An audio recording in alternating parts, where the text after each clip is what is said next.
I took up residence in my studio at Cedar House Gallery in December of 2019.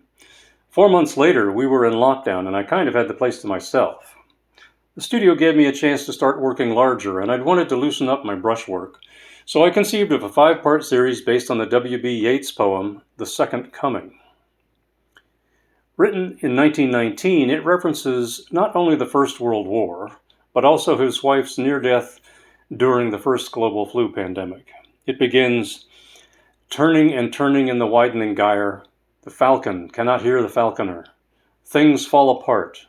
The center cannot hold. Mere anarchy is loosed upon the world. This first piece is finely blended brushwork, thunderclouds rising into the sky, obscuring the sun. The falconer's glove and the falcon are both present. Yeats' feeling of dread and mistrust of others is carried into the second piece, which reads, "The blood-dimmed tide is loosed, and everywhere the ceremony of innocence is drowned.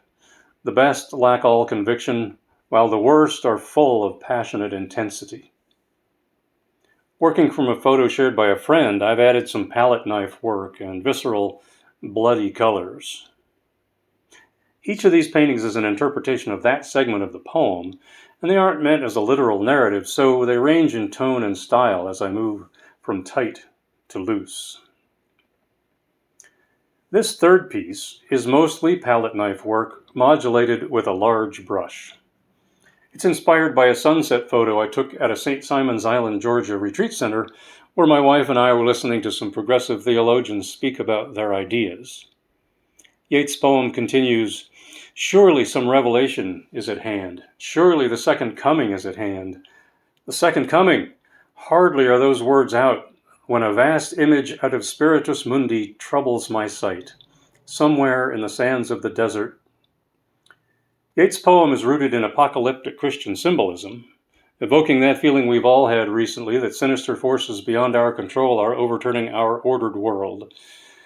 His is a darker view of change, fearing that in order for the new to arise, much must be undone.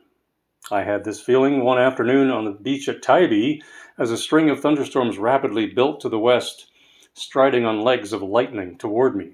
As in the poem, a shape with lion body and the head of a man, a gaze blank and pitiless as the sun, it's moving its slow thighs, while all about it reel shadows of indignant desert birds. The darkness drops again, but now I know that 20 centuries of stony sleep were vexed to nightmare by a rocking cradle. And what rough beast, its hour come round at last, slouches toward Bethlehem to be born?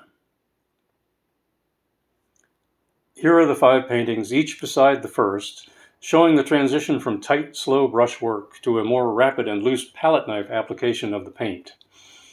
My hope is that the viewer will sink into each piece and see the nuance of color, tone, and emotion, finding the painting that speaks best to them. The pandemic is almost behind us, but I'm sure we'll once again find Yeats' poem prescient and meaningful. Change is scary, and the new world we're birthing won't come without struggle.